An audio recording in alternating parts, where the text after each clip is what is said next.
Василий Макарович Шукшин. Чудик. Жена называла его Чудик, иногда ласково. Чудик обладал одной особенностью. С ним постоянно что-нибудь случалось. Он не хотел этого, страдал, но то и дело влипал в какие-нибудь истории, мелкие, впрочем, но досадные. Вот эпизоды одной его поездки.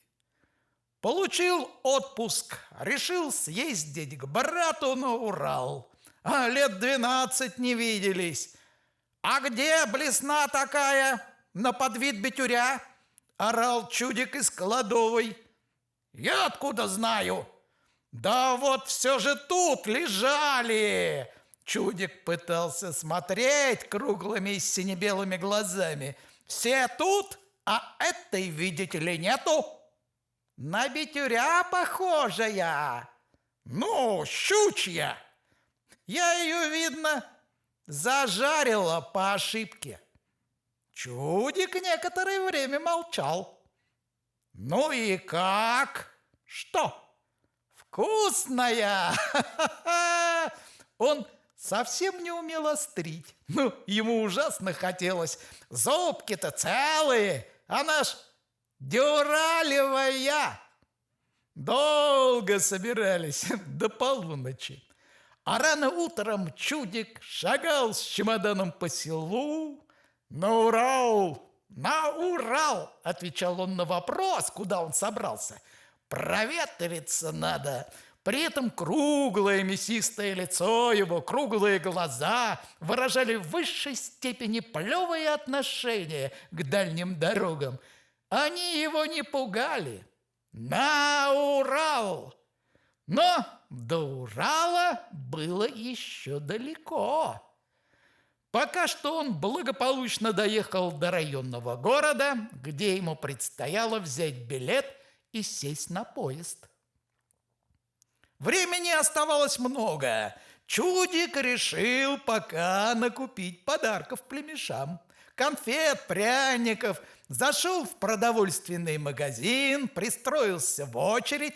Впереди него стоял мужчина в шляпе, а впереди шляпы полная женщина с крашенными губами. Женщина негромко, быстро, горячо говорила шляпе.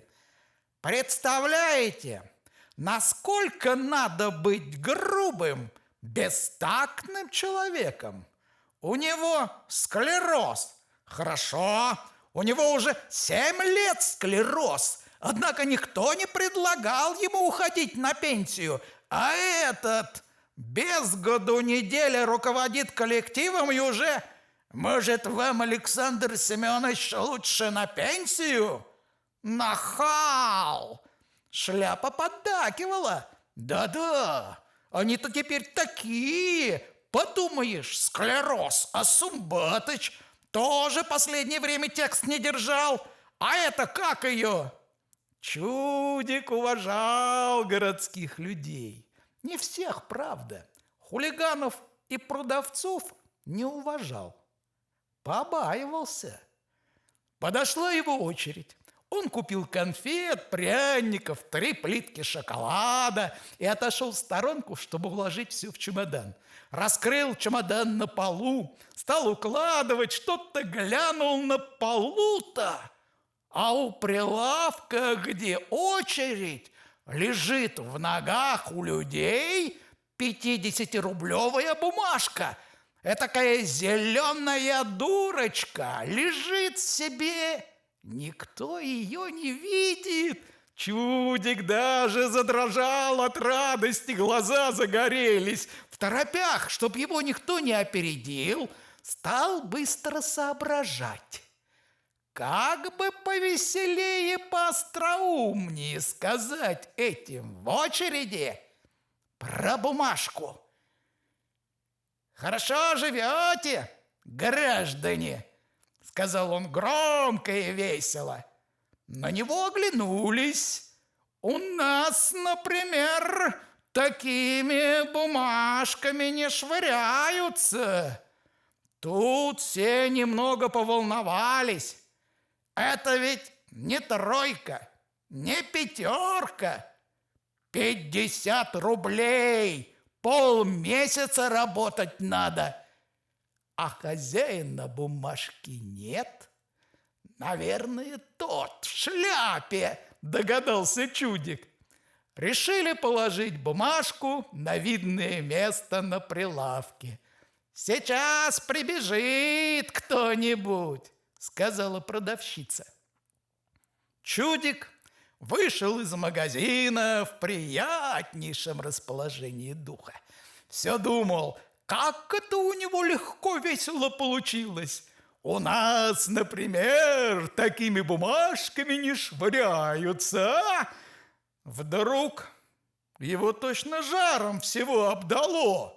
Он вспомнил, что точно такую же бумажку и еще 25-рублевую ему дали в сберкассе дома. 25-рублевую он сейчас разменял. 50-рублевая должна быть в кармане. Сунулся в карман. Нету. Туда-сюда. Нету. «Моя была бумажка-то!» — громко сказал Чудик.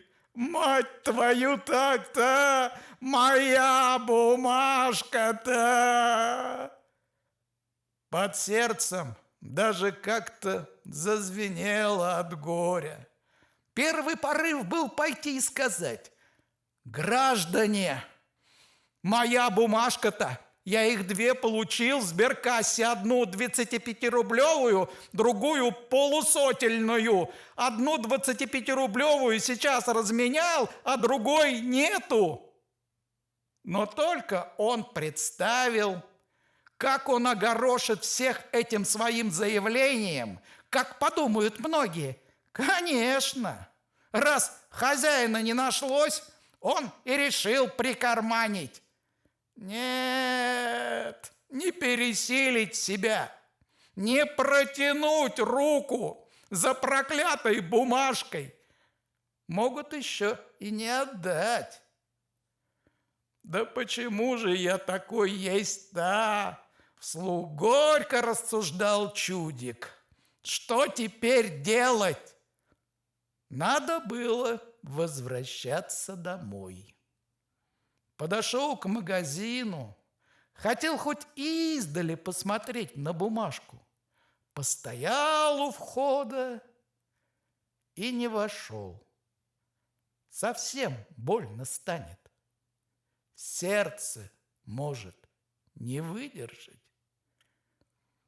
Ехал в автобусе и негромко ругался. Набирался духу, предстояло объяснение с женой. Сняли с книжки еще 50 рублей. Чудик, убитый своим ничтожеством, которое ему опять разъясняла жена, она даже пару раз стукнула его шумовкой по голове, ехал на поезде. Но постепенно горечь проходила. Мелькали за окном леса, перелески, деревеньки. Входили и выходили разные люди, рассказывались разные истории. Чудик тоже одну рассказал какому-то интеллигентному товарищу, когда стояли в тамбуре, курили. «У нас в соседней деревне один дурак тоже схватил головешку и за матерью, пьяный!» Она бежит на него и кричит: «Руки-то, кричит, руки-то не обожги, сынок!» О нем же заботится, а он прет, пьяная харя, на мать. Представляете, каким надо быть грубым, бестактным? «Сами придумали?» — строго спросил интеллигентный товарищ, глядя на Чудика поверх очков. «Зачем?» — не понял тот. «У нас за рекой деревня Раменская. Интеллигентный товарищ отвернулся к окну и больше не говорил. После поезда чудику надо было еще лететь местным самолетом 1,5 часа. Он когда-то летал разок, давно, садился в самолет не без робости. Неужели в нем за 1,5 часа ни один винтик не испортится, думал. Потом ничего, осмелел, попытался даже заговорить с соседом, но тот читал газету, и так ему было интересно, что там в газете, что уж послушать живого человека ему не хотелось. А чудик хотел выяснить вот что. Он слышал, что в самолетах дают поесть, а что-то не несли. Ему очень хотелось поесть в самолете. Ради любопытства. Зажили ли, решил он. Стал смотреть вниз. Горы облаков внизу. Чудик почему-то не мог определенно сказать, красиво или нет. А кругом говорили: «Ах, какая красота!» Он только ощутил вдруг глупейшее желание упасть в них в облака, как в вату. Еще он подумал: почему же я не удивляюсь? Ведь подо мной чуть ли не 5 километров. Мысленно отмерил эти 5 километров на земле, поставил их на попа, чтоб удивиться. И не удивился. «Вот человек! Придумал же, а!» — сказал он соседу. Тот посмотрел на него, ничего не сказал, зашуршал опять газетой. «Пристегнитесь ремнями!» — сказала миловидная молодая женщина. «Идем на посадку!» Чудик послушно застегнул ремень, а сосед ноль внимания. Чудик осторожно тронул его. Велят ремень застегнуть. «Ничего!» — сказал сосед. Отложил газету, откинулся на спинку сиденья и сказал, словно вспоминая что-то: «Дети – цветы жизни. Их надо сажать головками вниз».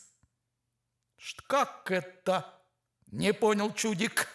Читатель громко засмеялся и больше не стал говорить. Быстро стали снижаться. Вот уже земля рукой подать стремительно летит назад. От толчка все нет. Как потом объяснили знающие люди, летчик промазал. Наконец толчок, и всех начинает так швырять, что послышался зубовный стук и скрежет.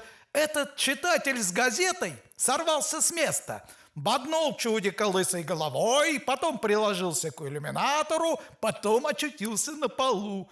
За все это время он не издал ни одного звука, и все вокруг тоже молчали. Это поразило чудика. Он тоже молчал. Стали. Первые, кто усомнился, глянули в иллюминаторы и обнаружили, что самолет на картофельном поле. Из пилотской кабины вышел мрачноватый летчик и пошел к выходу. Кто-то осторожно спросил его: «Мы, кажется, в картошку сели». «Что, сами не видите?» — ответил летчик. Страх схлынул, и наиболее веселые уже пробовали робко острить. Лысый читатель искал свою искусственную челюсть. Чудик отстегнул ремень и тоже стал искать. «Это!» — радостно воскликнул он и подал. У читателя даже лысина побагровела. Почему обязательно надо руками трогать? Закричал он шепелево. Чудик растерялся. А чем же? Где я ее кипятить буду? Где? Этого Чудик тоже не знал. «Поедемте со мной», — предложил он. «У меня тут брат живет. Вы опасаетесь, что я туда микробов занес? У меня их нету». Читатель удивленно посмотрел на Чудика и перестал кричать. В аэропорту Чудик написал телеграмму жене. Приземлились. Ветка сирени упала на грудь. Милая груша, меня не забудь. Васятка. Телеграфистка, строгая сухая женщина, прочитав телеграмму, предложила: составьте иначе. Вы взрослый человек, не в детсаде. Почему? Спросил Чудик. Я и всегда так пишу в письмах. Это же моя жена. Вы, наверное, подумали? В письмах можете писать что угодно, а телеграмма – это вид связи. Это открытый текст. Чудик переписал. Приземлились. Все в порядке. Васятка. Телеграфистка сама исправила 2 слова. Приземлились и Васятка. Стало долетели Василий. Приземлились? Вы что, космонавт, что ли? Ну, ладно, сказал Чудик. Пусть так будет. Знал Чудик, есть у него брат Дмитрий и 3 племянников. О том, что должна быть еще сноха, как-то не додумался.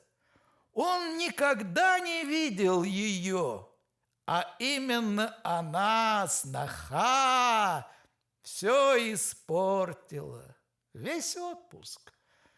Она почему-то сразу не взлюбила Чудика.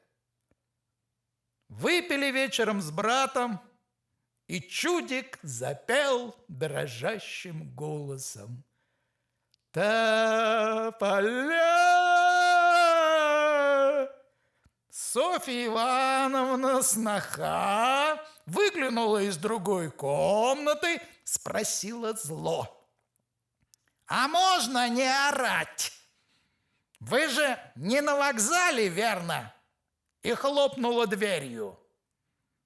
Брату Дмитрию стало неловко. Это там ребятишки спят. Вообще-то она хорошая. Еще выпили. Стали вспоминать молодость, мать, отца. А помнишь, радостно спрашивал брат Дмитрий, хотя кого ты там помнишь? Грудной был. Меня оставят с тобой, а я тебя зацеловывал. 1 раз ты посинел даже.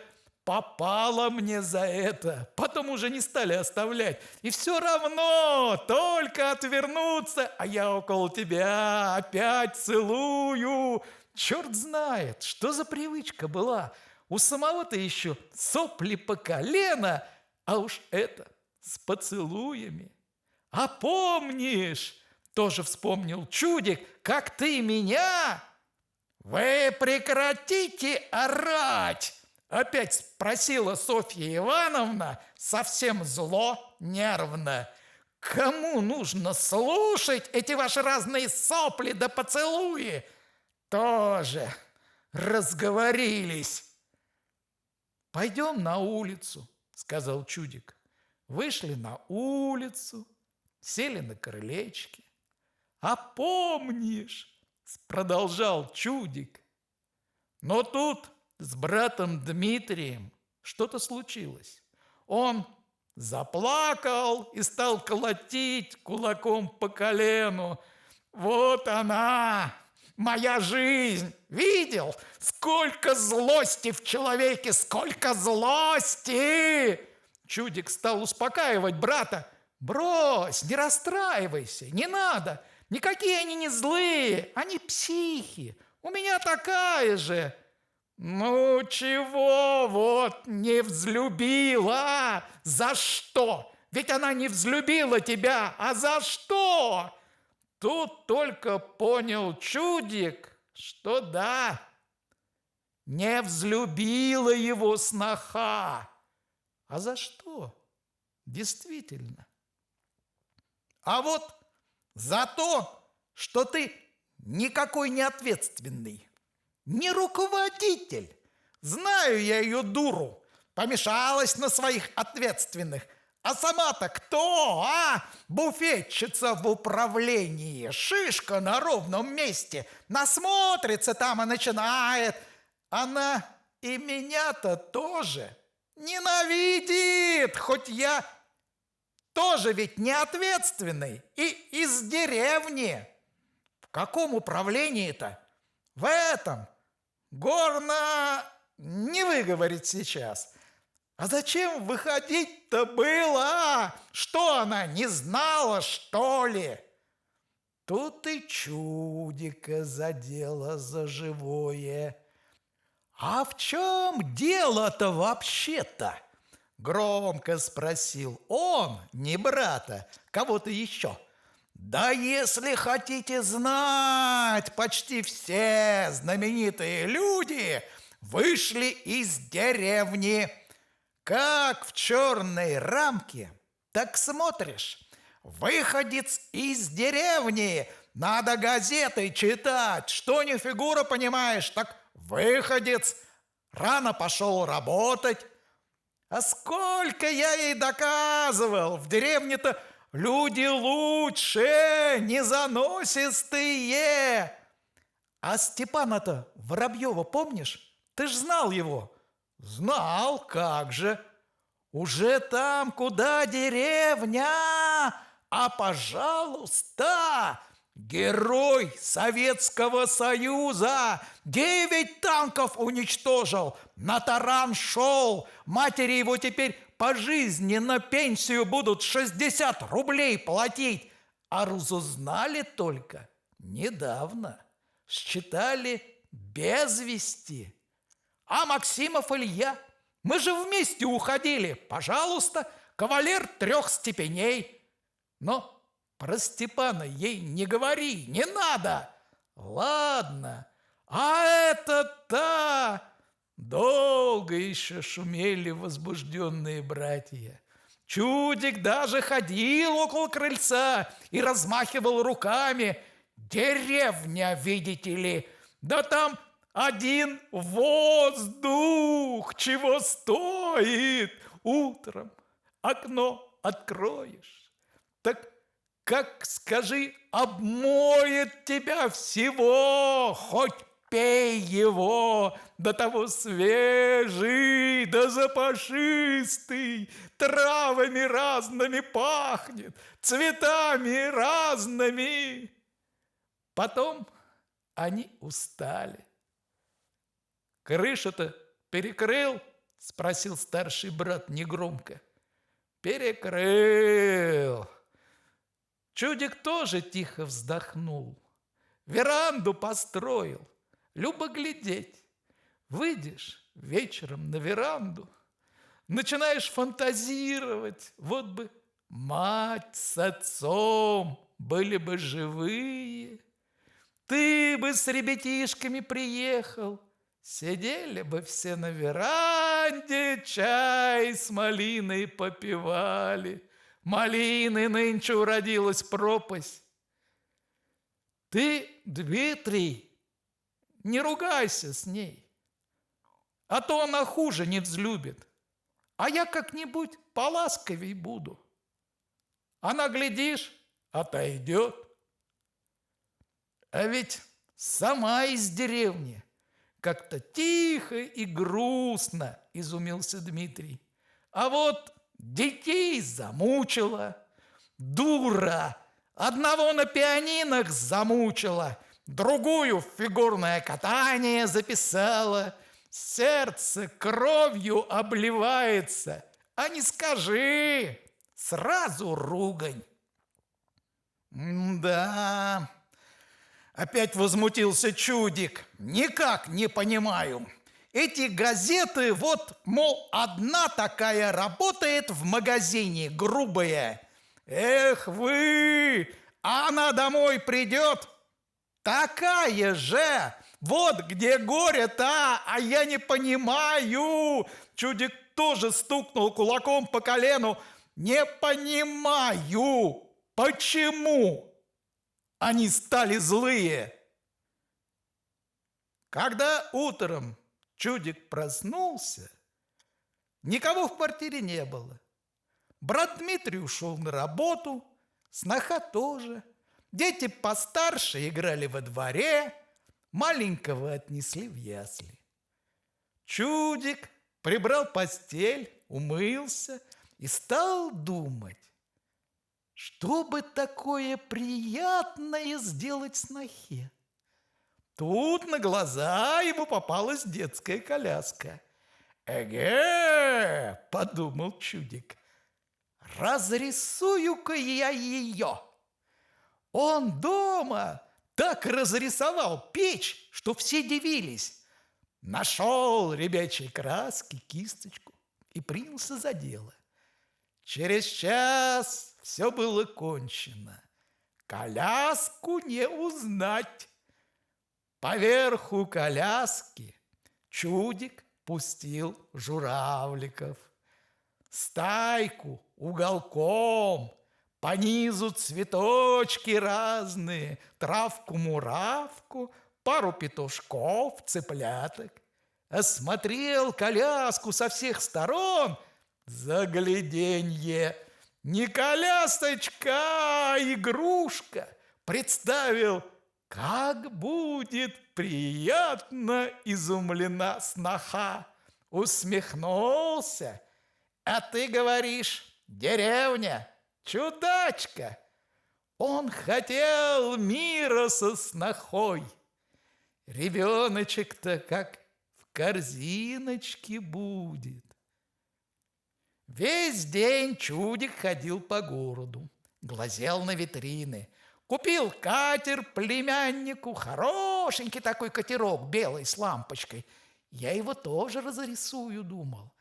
Часов 6 Чудик пришел к брату, взошел на крыльцо и услышал, что брат Дмитрий ругается с женой. Впрочем, ругалась жена, а брат Дмитрий только повторял: «Да ну что тут? Да ладно, Сонь, ладно уж! Чтоб завтра же этого дурака не было здесь!» — кричала Софья Ивановна. «Завтра же пусть уезжает!» «Да ладно тебе, Сонь! Не ладно, не ладно! Пусть не дожидается! Выкину его чемодан к чертовой матери и все!» Чудик поспешил сойти с крыльца, а дальше не знал, что делать. Опять ему стало больно. Когда его ненавидели, ему было очень больно и страшно. Казалось, что теперь все, зачем же жить? И хотелось куда-нибудь уйти подальше от людей, которые ненавидят его или смеются. «Да почему же я такой есть-то?» – горько шептал он, сидя в сарайчике. «Надо бы догадаться, не поймет ведь она, не поймет народного творчества». Он досидел в сарайчике до темна, и сердце все болело. Потом пришел брат Дмитрий. Не удивился, как будто знал, что брат Василий давно уже сидит в сарайчике. «Вот», — сказал он, — «это опять расшумелось. Коляску-то не надо бы уж». Я думал, ей поглянется. Поеду я, братка. Брат Дмитрий вздохнул и ничего не сказал. Домой чудик приехал, когда шел рясный парной дождик. Чудик вышел из автобуса, снял новые ботинки, побежал по теплой мокрой земле, в одной руке чемодан, в другой ботинки, подпрыгивал и пел громко: «Тополя, тополя!» С одного края неба уже очистилось, голубело, и близко где-то было солнышко, и дождик редел, шлепал крупными каплями в лужи, в них вздувались и лопались пузыри. В одном месте чудик подскользнулся, чуть не упал. Звали его Василий Егорыч Князев. Было ему 39 лет от роду.